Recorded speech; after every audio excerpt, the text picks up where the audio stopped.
तुम्हाला काय वाटलं तुम्ही नाही आले म्हणून आमची ट्रिप कॅन्सल होईल? आहा.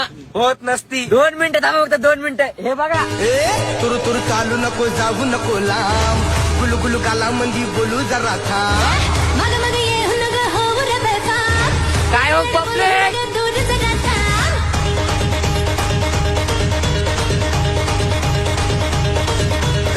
तुरु तुरु चालू नको जाऊ नको लांब गुलू गुलू गाला मंदी